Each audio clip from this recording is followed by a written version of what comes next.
बेकार उकाडा वाढतोय. पोरांना आता शाळांना पण सुट्ट्या लागतील. यावेळेस आपण ठरवलं की उन्हाळ्याच्या सुट्टीत बजेट पण आहे आणि वेळ सुद्धा आहे. पण प्रॉब्लेम हा आहे की माथेरान, महाबळेश्वर किंवा लोणावळ्याला जवळ जा किंवा लांब सिमला, कुलू मनालीला जा. जिथे जाल तिथे मरणाची गर्दी. मग मग करायचं काय? म्हणजे जायचंच नाही उन्हाळ्याच्या सुट्टीत. भाऊ इथे मी कशाला बसलोय? तुमच्यासाठी तर इथं बसलोय आपण. त्यामुळे या व्हिडिओत मी तुम्हाला सांगणार आहे 10 अशी डेस्टिनेशन जिथे अजिबात गर्दी नसते, कम्प्लिटली ऑफबीट डेस्टिनेशन्स आहेत. उन्हाळ्यामध्ये पण तिथे कम्प्लिटली थंडी असते. त्याचबरोबर 3 तुम्हाला इंटरेस्टिंग ट्रिपचे प्लॅन सुद्धा या व्हिडिओमध्ये मी देणार आहे. नमस्कार मंडळी, वेलकम बॅक टू सुकीर्तजी. हक्काच्या ट्रॅव्हल गाडीच्या नवीन भागात तुमच्या सगळ्यांचं मनापासून स्वागत आहे. फार टाइमपास न करता लगेचच आपण मुद्द्याला हात घालूया. तर आपलं पहिलं ठिकाण आहे हिमाचल प्रदेशमधलं जिभी. जिभी हे ठिकाण कुल्लू डिस्ट्रिक्टमध्ये आहे. तीर्थन व्हॅली ही एक पर्वतरांग आहे आणि या तीर्थन व्हॅली पर्वतरांगेमध्ये वसलेलं हे छोटंसं गाव आहे. तर पहिली गोष्ट म्हणजे इथे पोचायचं कसं? तर तुम्ही दिल्लीवरनं मनालीला निघाला असाल तर मनालीच्या जवळजवळ 2 ते 2.5 तास अलीकडे आऊट नावाचं गाव आहे, AUT. या गावी तुम्ही उतरायचं आणि तिथून तुम्हाला शेअर जीप मिळू शकते किंवा बस मिळू शकते जी तुम्हाला तासाभरात थेट जिभीला नेईल. बरेच लोक असं पण करतात, जे मी सुद्धा केलं होतं. ते म्हणजे पहिलं मनालीला जायचं, मनालीला 2 दिवस राहायचं आणि तिथून बाईक घेऊन बाईकने 3 तास प्रवास करून जिभीला जायचं. कारण तो जाणारा रस्ता जो आहे ना, तो अप्रतिम रस्ता आहे. हिमाचलच्या सगळ्या मुख्य शहरांमध्ये मनाली, कुल्लू, भुंतर सगळीकडे बाईक रेंटल मिळतात. त्या कुठे मिळतात, त्या कशा घ्यायच्या याबद्दल मी वेगळा व्हिडिओ केलाय. मनालीचा कम्प्लीट ट्रॅव्हल गाईडचा व्हिडिओ आपण केलेला आहे, तो नक्की तुम्ही बघा.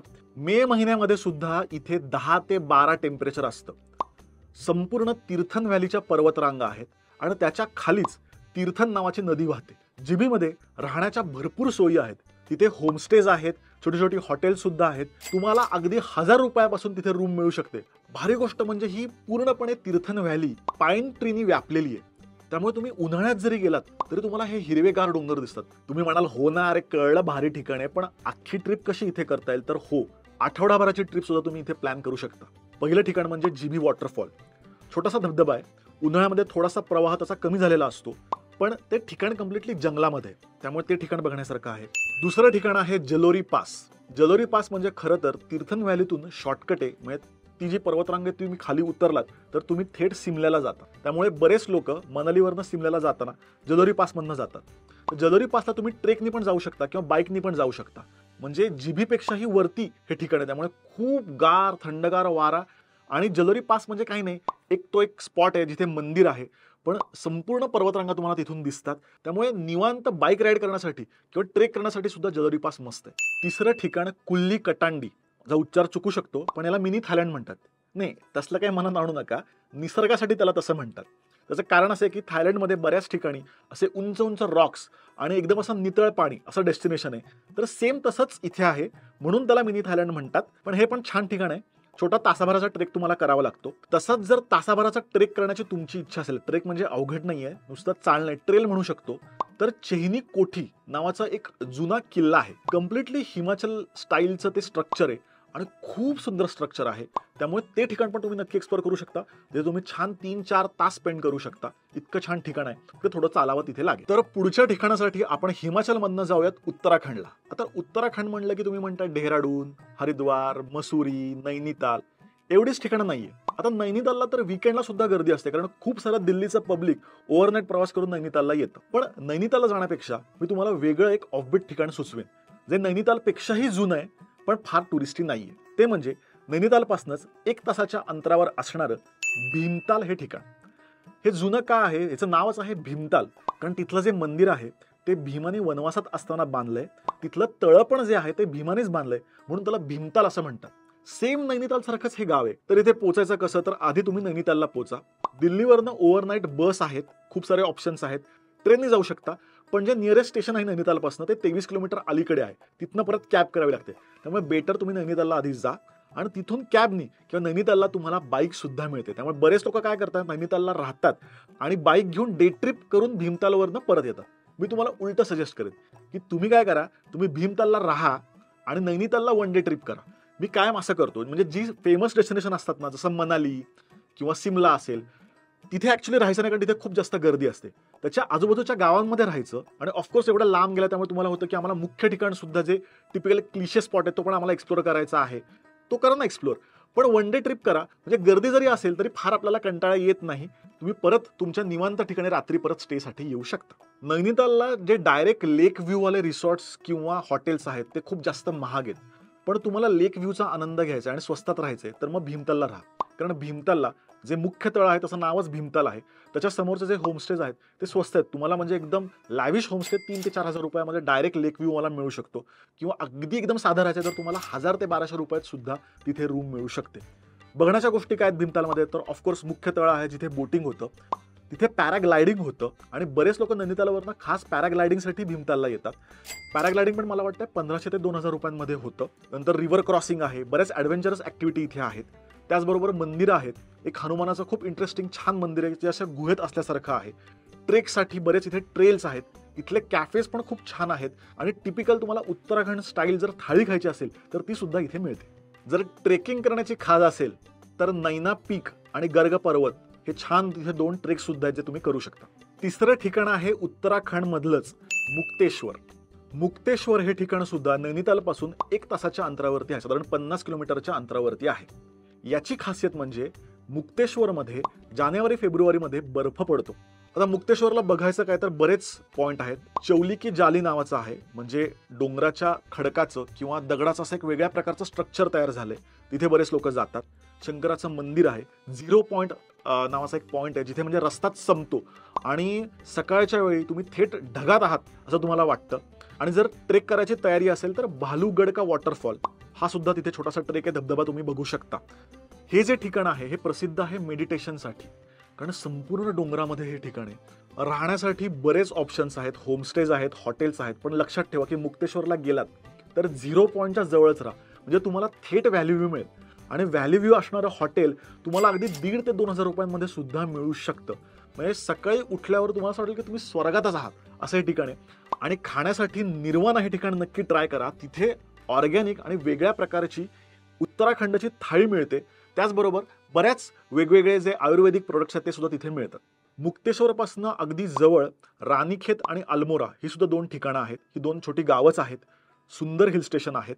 तर तिथे सुद्धा तुम्ही नक्कीच जाऊ शकता. तर आपलं पुढचं ठिकाण आहे जे मी आधी सुद्धा खूप वेळा रेकमेंड केलेलं आहे आणि त्यासाठी आपण परत हिमाचलमध्ये जाऊयात. हिमाचलमधलं एक छोटंसं गाव धरमकोट. आता तुम्हा सगळ्यांना मॅक्लॉडगंज आणि धर्मशाला माहितीच आहे. होतं असं की एप्रिल आणि मे महिन्यामध्ये मॅक्लॉडगंज आणि धर्मशालाला खूप जास्त गर्दी होते. तर धरमकोट हे 6 किलोमीटर अंतरावरती आहे मॅक्लॉडगंजपासून. त्यामुळे मॅक्लॉडगंज तुम्ही फिरायला धरमकोटवरनं या, एक दिवस फिरा आणि परत जा. पण धरमकोटला तुम्हाला तिथे हॉस्टेल्सचे ऑप्शन्स आहेत, खूप छान होमस्टेचे ऑप्शन्स आहेत. तिथे काही आता कॅफेज पण झालेले आहेत. पण खाण्यासाठी तुम्ही परत मॅक्लॉडगंजला येऊच शकता, 15 ते 20 मिनिटाच्या अंतरावरती आहे. पण राहण्यासाठी धरमकोट मस्त आहे. आता धरमकोटला बघायचं काय तर भागसू वॉटरफॉल आहे, तुरुंड नावाचा ट्रेक आहे, 1.5 दिवसाचा ट्रेक आहे. पण बरेच कॅम्पिंगवाले ग्रुप आहेत जे ऑर्गनाईज करतात, तुम्ही तो करू शकता. आता मॅक्लॉडगंज आणि धर्मशालाला काय बघायचं याचा मी वेगळा व्हिडिओ केलाय. अमृतसरचा पण मी वेगळा व्हिडिओ केलाय, त्याच्यामध्येच आम्ही अमृतसरबद्दल पण सगळं सांगितलेलं आहे. तो तुम्ही नक्की बघा.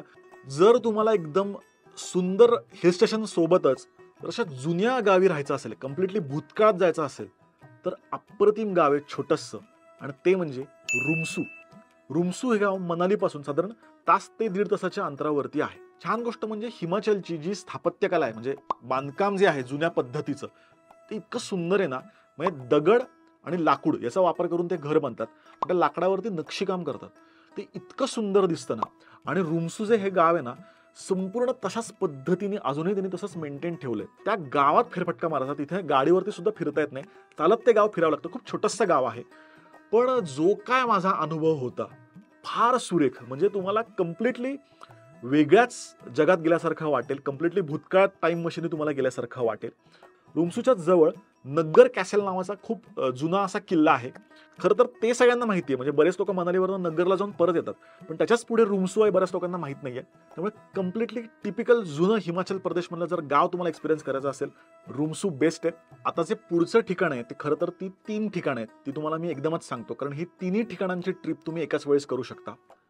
ते म्हणजे हिमाचलमधला सगळ्यात सुंदर जिल्हा किन्नौर डिस्ट्रिक्ट आणि त्यातलं सांगला, रक्चम आणि चितकुल ही छोटीशी गावं आहेत, पण कमाल सुंदर गावं आहेत. ते जायचं कसं तर तुम्हाला आधी सिमल्याला जायला पाहिजे आणि सिमल्यावरनं साधारण 7 ते 7.5 तासांच्या अंतरावरती सांगला हे ठिकाण आहे. बऱ्याच लोकांना सिमला न करता थेट तिथे पोचायचं असेल तर तुम्हाला दिल्लीवरनं डायरेक्ट रिकांगपिओ नावाचं गाव आहे, जे सांगलापासून अगदी अर्धा पाऊण तासाच्या अंतरावरती आहे. तिथे थेट बस मिळते. जास्त वेळ घेते, 14-15 तास घेते. आणि जर बजेट कमी असेल ना, तर हिमाचल प्रदेश गव्हर्नमेंटचीच सिमल्यावरनं रोज पहाटे बस निघते आणि ती साधारण दुपारपर्यंत तुम्हाला सांगलाला पोहोचवते. ज्यांना बायकिंग करायचंय, स्वर्ग आहे. म्हणजे इथे आयुष्यात बायकिंग करावंच असा तो रस्ता आहे. म्हणजे हा जो 7 तासाचा रस्ता आहे ना, जर तुम्ही बाईकने जाणार असाल किंवा फॅमिली असेल आणि तुम्ही जर कॅब रेंटल केली असेल, तर तुम्ही जिथे थांबाल तो पॉइंट आहे. हळूहळू तो रस्ता वरती वरती एलिव्हेट होत जातो. इथूनच पुढे लोक स्पिती व्हॅलीत जातात. बाय द वे, स्पिती व्हॅलीचा जर डिटेल माहिती असणारा व्हिडिओ तुम्हाला हवा असेल तर मला प्लीज सांगा. तो सुद्धा एक वेगळाच भाग आहे. म्हणजे लेह लडाख आहेच सुंदर, पण स्पिती व्हॅली हे म्हणजे कम्प्लिटली जबरदस्त पृथ्वीवरचा स्वर्ग असं मी म्हणू शकतो. आता आपण सुरुवात करूया सांगल्यापासून. सांगल्यामध्ये काय काय बघू शकता, तर एका ट्रिपमध्ये तुम्ही ही तिन्ही ठिकाणं करू शकता. मी सजेस्ट करेन की शक्यतो 7 दिवसाची किंवा 8 दिवसाची ट्रिप असेल तर 2 दिवस सिमला आणि बाकी 5 ते 6 दिवस तुम्ही इथे राहू शकता. त्यातले 2 दिवस सांगल्याला आणि 2-3 दिवस चितकुल किंवा रक्चमला राहू शकता. रक्चम थोडंसं छोटं गाव आहे, तिथे रेस्टॉरंट्स वगैरे ऑप्शन्स कमी आहेत, पण चितकुलला नक्की राहा. चितकुल हे शेवटचं गाव आहे, तिथून पुढे तिबेट चालू होतं. त्यामुळे तिथे एक छोटासा ढाबा सुद्धा आहे, ज्याला म्हणतात की देश का आखरी ढाबा असं त्याला म्हणतात. आणि तिथनं पुढे तिबेट चालू होतं.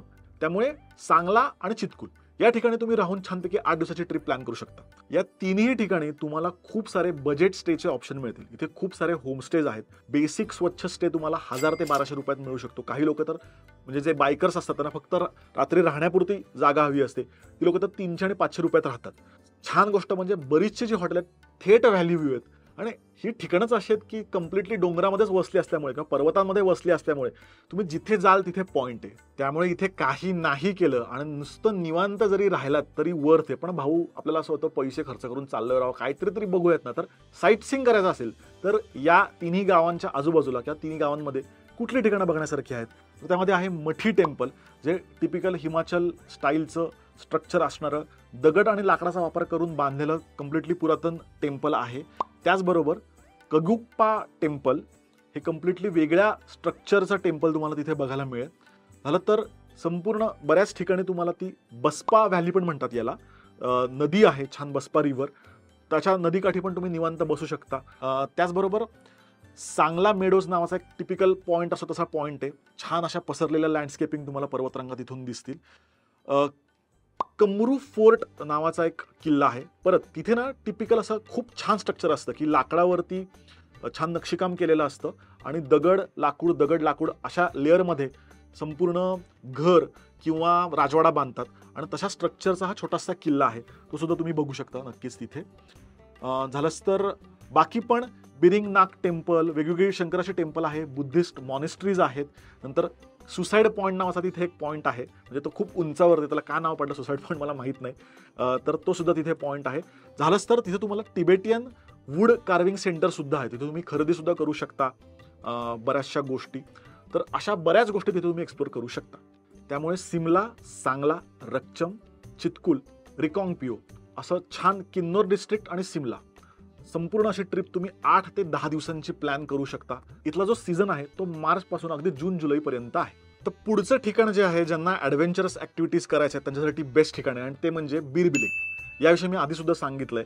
म्हणजे भारतातलं सगळ्यात बेस्ट पॅराग्लायडिंग जे आहे ते इथे या ठिकाणी होतं. पण तुम्हाला वाटलं की फक्त पॅराग्लायडिंग करायचं, त्यासाठी कशाला अख्खी ट्रिप प्लॅन करायची, तर तसं नाहीये. आता कसं आहे की पॅराग्लायडिंगमुळे ना ते टिपिकल असं हिप्पी ठिकाण असं एस्टॅब्लिश झालंय. तिथे खूप इंटरेस्टिंग कॅफेज झालेत, कारण खूप सारे फॉरेनर्स किंवा विशेषतः यंगस्टर्स तिथे येत असतात ॲक्टिव्हिटीजसाठी. आता पॅराग्लायडिंग सोडून काय करायचं, तर ऑफकोर्स तिथे सुद्धा 2-3 ट्रेल्स आहेत, वॉटरफॉल आहे, तिथलं जे स्ट्रीट आहे, जे शॉपिंग स्ट्रीट आहे ते सुद्धा खूप जास्त हॅपनिंग आहे, बुद्ध मॉनेस्ट्री आहे, बऱ्याच गोष्टी तुम्ही करू शकता. पण फक्त बीरबिलिंग नका करू. तर मी तुम्हाला असा ट्रिपचा प्लॅन देईन की बीरबिलिंग सोबतच तुम्ही मॅक्लॉडगंज आणि परत धरमकोट संपूर्ण हे अख्खं सर्किट करू शकता. किंवा तिथून बरोट नावाचं एक व्हॅली, छान छोटंसं गाव आहे, बरोट व्हॅली सुद्धा आहे, तर ती सुद्धा तुम्ही एक्सप्लोर करू शकता. आता आपलं पुढचं डेस्टिनेशन आहे, त्याशिवाय म्हणजे नाही का हा व्हिडिओ पूर्णच होणार नाही. आणि ते ठिकाण म्हणजे ऑफकोर्स कसोल. तर आता कसोल म्हणजे नाही का, मी असं म्हणेन की हिमाचलमधलं गोवा असंच म्हणावं लागेल. पण तिथे बाकी गोष्टी पण एक्सप्लोर करण्यासारख्या आहेत. कसोलला जी नदी तिथे वाहते ती पार्वती रिव्हर, तिथे खूप सारे रिव्हर कॅम्प्स आहेत. तिथे आता हे सुद्धा होतं, ते राफ्टिंग सुद्धा होतं. पण ऑफकोर्स राफ्टिंगसाठी तुम्ही शक्यतो मनालीतच राफ्टिंग करा. तिथे इतकं चांगलं राफ्टिंग नाही आहे. पण आजूबाजूला तिथे बऱ्याच गोष्टी आहेत. तर तिथले आता लई भारी भारी कॅफे झालेत. पण कसोलला जर खूप जास्त गर्दी तुम्हाला वाटत असेल तर कसोलपासून जवळच एक गाव आहे तोश नावाचं, तोश. तिथे खूप तुम्हाला ऑफबीट होमस्टेज मिळू शकतील.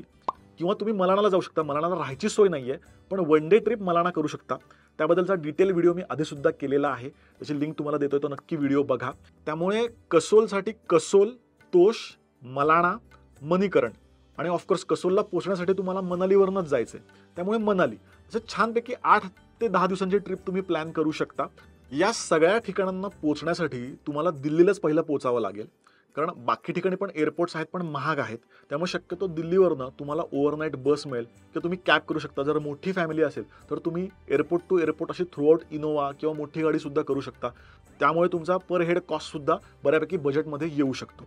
एक गोष्ट लक्षात ठेवा की ही जी गावं आहेत ना, ही ना अशी खूप ऑफबीट आणि छोटी गावं आहेत. आपण तिथे लोकल टुरिझमला जास्त प्रोत्साहन देऊयात आणि आपण एक गोष्ट लक्षात ठेवूयात की कुठल्याच प्रकारचा कचरा आपल्याला करायचा नाहीये.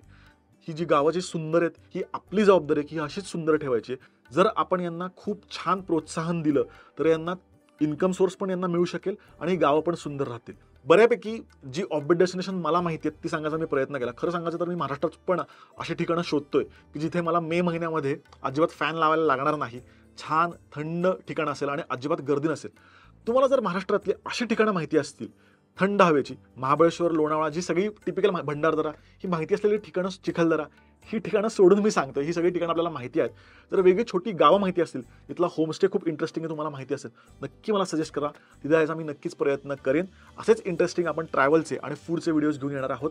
येत्या बुधवारी भाऊ आपण अकोल्याला गेलोय आणि अकोल्याची फूड टूर घेऊन आपण येत आहोत. त्यामुळे बुधवार आणि रविवार अजिबात सोडायचा नाही. हक्काचा ट्रॅव्हल गाडी येतच राहील. तोपर्यंत हॅपी जर्नी.